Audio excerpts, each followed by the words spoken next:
India, सच सबसे पहले सबसे तेज।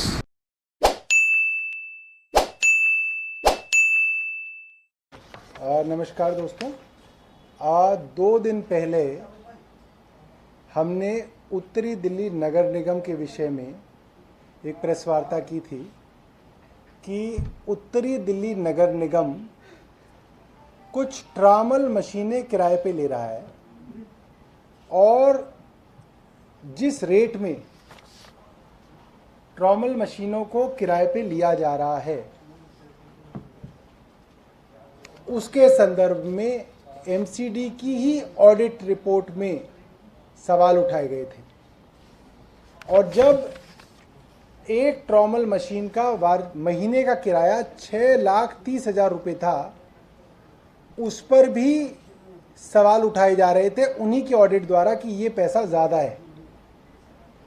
और इस पर हमने एक प्रेस वार्ता की थी कि अब जो नए कॉन्ट्रैक्ट के तहत ये ट्रामल मशीनों को किराए पे लेने जा रहे हैं, उसमें ये किराया जो है 6,30,000 से बढ़ाकर 18,36,000 किया जा रहा है, यानी कि 3 गुना।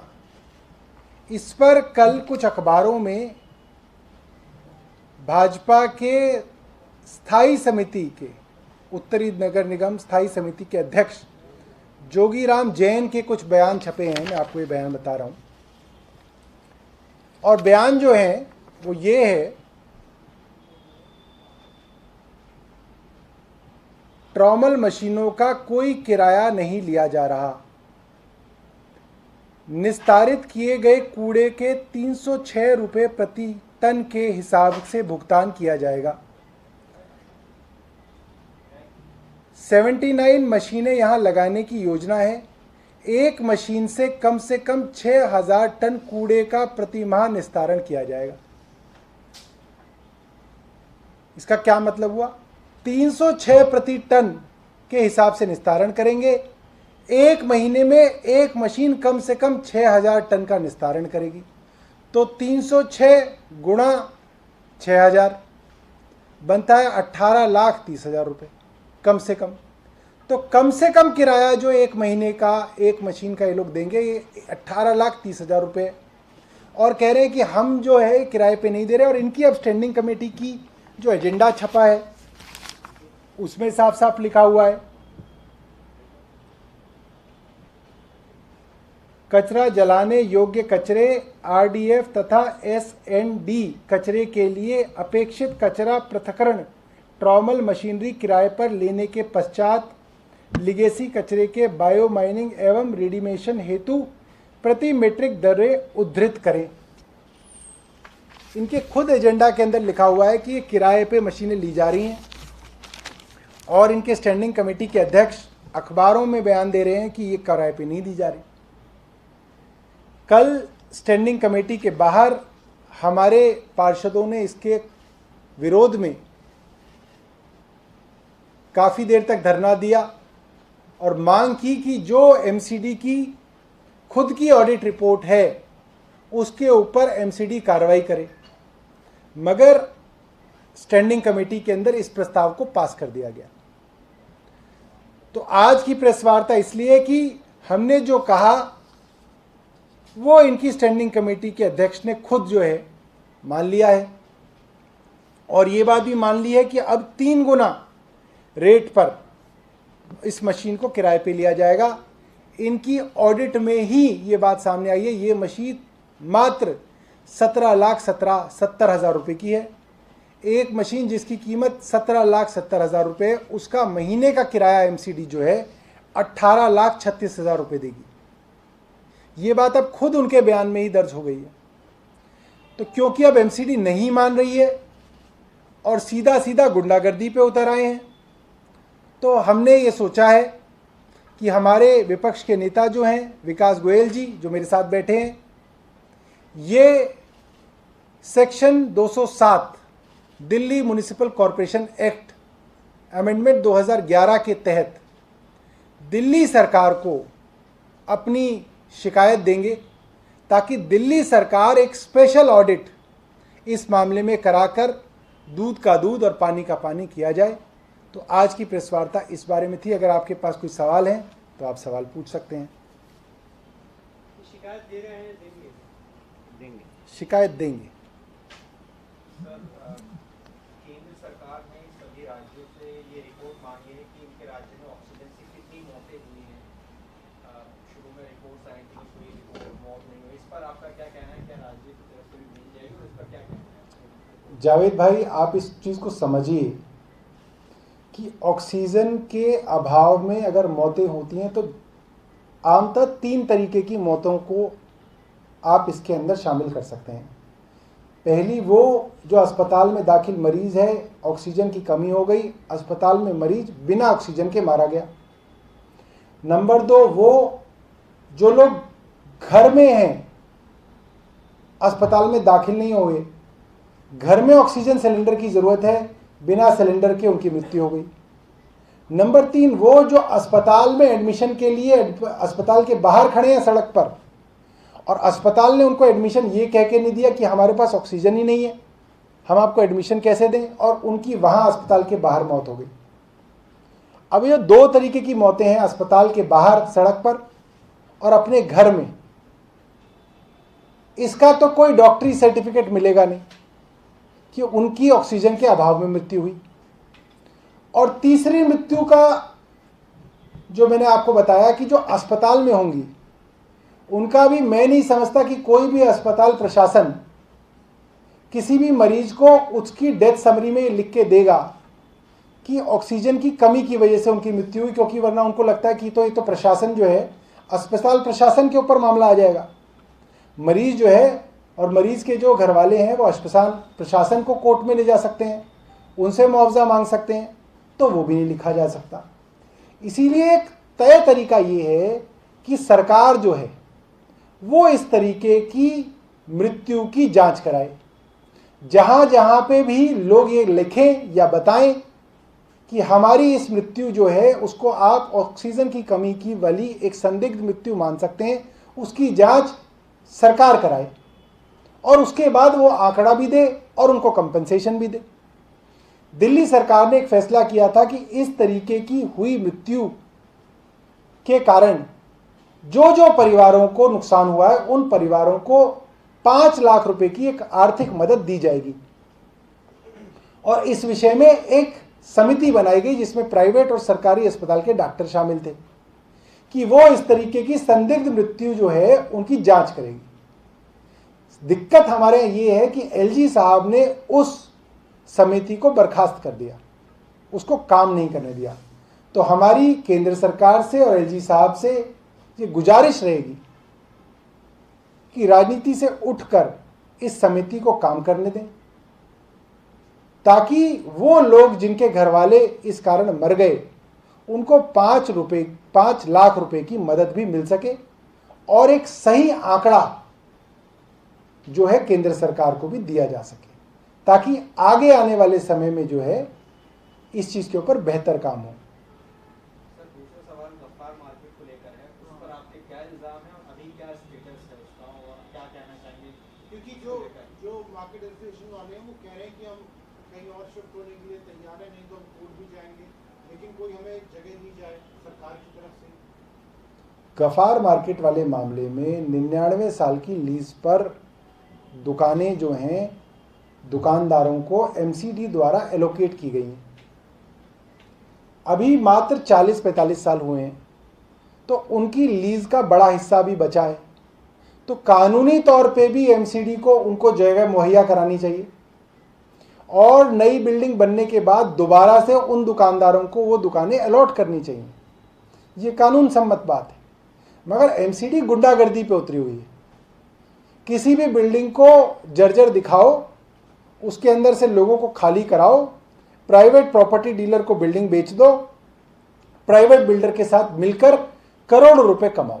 एमसीडी की फिलहाल ये स्कीम चल रही है। हम लोग पूरी तरीके से इस तरीके की मार्केट एसोसिएशंस के साथ हैं। इस तरीके की 30 से ज़्यादा मार्केट्स दिल्ली के अंदर मौजूद है और एमसीडी हर मार्केट के साथ इसी तरीके का व्यवहार करना चाहती है। एमसीडी की जिम्मेदारी थी कि 40 साल तक उनको इस बिल्डिंग की मेंटेनेंस और मरम्मत करानी चाहिए थी, क्योंकि ये मार्केट फ्री होल्ड नहीं हुई थी, ये मार्केट आज भी एमसीडी की है। आपसे एक सवाल है, जो राशन की इस वक्त पद्धति है उसको लेकर बहुत सारी कठिनाइयां खड़ी हो रही हैं सबके सामने, और लंबी लंबी कोरोना काल में भी लंबी लंबी लाइन जो है लग रही है, जो राशन की दुकानें हैं उनके आगे बहुत दिक्कतों में लोग। देखिए, इसके अंदर जो सबसे बड़ी समस्या है वो है राशन माफिया। ये लोग कोई ऐसा तरीका सरकार को अपनाने नहीं देंगे जिसके अंदर बेईमानी रुक सके। इन लोगों का कमीशन सरकार ने 10 गुना बढ़ा दिया, उसके बावजूद ज्यादातर लोग बेईमानी से बाज नहीं आते। हमने केंद्र सरकार को सुझाया था, जब तक आप गरीब आदमी को उसके घर तक राशन नहीं पहुंचाओगे, ये चोरी, ये बेईमानी, ये राशन माफिया चलता रहेगा। दुख की बात यह है, केंद्र सरकार जबरदस्ती इस ई पॉस सिस्टम को लागू करना चाहती है। इसके अंदर दुकानदार के हाथ में कई सारी चीजें होती हैं, नेटवर्क उसके हाथ में, कार्ड उसके हाथ में, मशीन उसके हाथ में, जब मर्जी वो उसको खराब कर दे और जो लोग राशन लेने आए उनको भगा दे।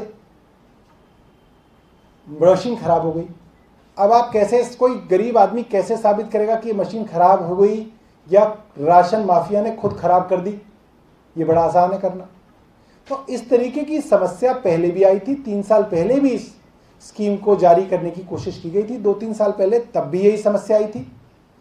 लाखों लोगों को राशन नहीं मिला था और हाय तौबा मची थी। इस वक्त कोरोना काल में इस तरीके की हाय तौबा जो है वो नुकसान देगी।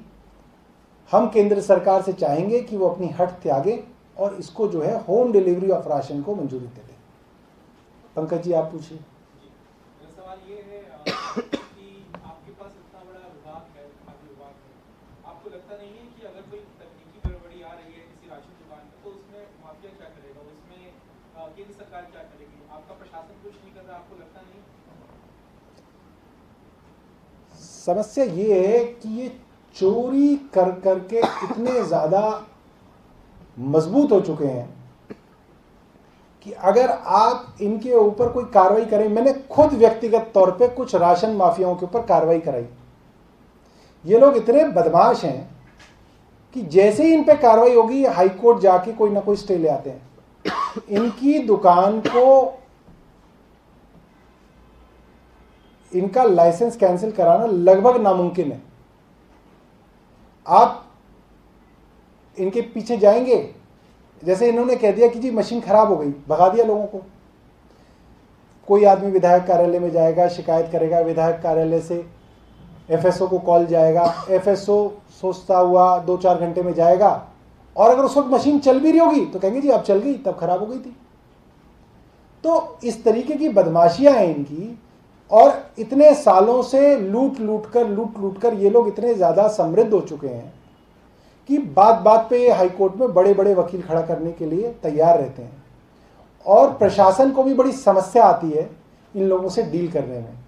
प्रशासन ने पहले सोचा कि शायद इनका कमीशन कम है, इनको कमीशन अगर बढ़ा दिया जाएगा तो इनका पेट भर जाएगा, ये चोरी लूटमारी बंद कर देंगे। मगर बहुत खेद के साथ है कि इन लोगों के अंदर कोई फर्क नहीं पड़ता। मेरी खुद की विधानसभा के अंदर इस तरीके के लोग हैं, उनको आप 5,000 रुपये का चालान करा दें, वो 5,000 का चालान दे देंगे वापस वैसे के वैसे। 15,000 का करा दें, वापस वैसे वैसे। इसके ऊपर जैसे ही अगर आप कुछ करेंगे, ये कोर्ट वगैरह से स्टे ले आएंगे, फिर ये वहीं के वहीं। तो काफ़ी जटिल समस्या है। आपका सुझाव अच्छा है कि प्रशासन को और ज़्यादा कड़ाई से इन लोगों को निपटना चाहिए।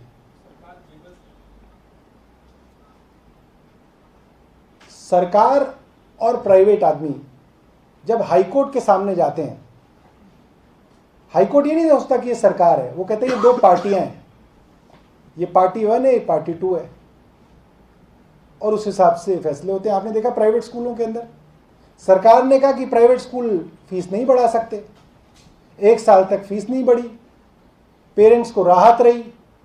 प्राइवेट स्कूल वाले बड़ी कोर्ट में चले गए, बड़ी कोर्ट ने प्राइवेट स्कूलों को राहत दे दी, और ऐसी राहत दे दी कि इस वक्त सब प्राइवेट स्कूल खून चूसने में लगे हुए हैं पेरेंट्स का पेरेंट्स की हालत खराब है। 6,000 फीस थी जिसकी, वो 10,000 हो गई। एरियर मांग रहे हैं, एनुअल फीस मांग रहे हैं, पता नहीं क्या क्या मांग रहे हैं। अब ये कहा जाए कि क्या सरकार हाईकोर्ट के आगे बेबस है? हाँ, कोर्ट के आगे तो बेबस है,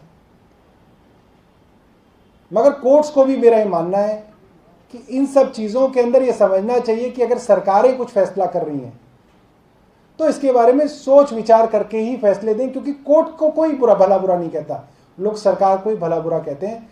और बहुत बार ऐसा देखा गया कि बहुत कुछ करने के बाद भी जो है सरकार कोर्ट्स के आगे जो है बेबस हो जाती है।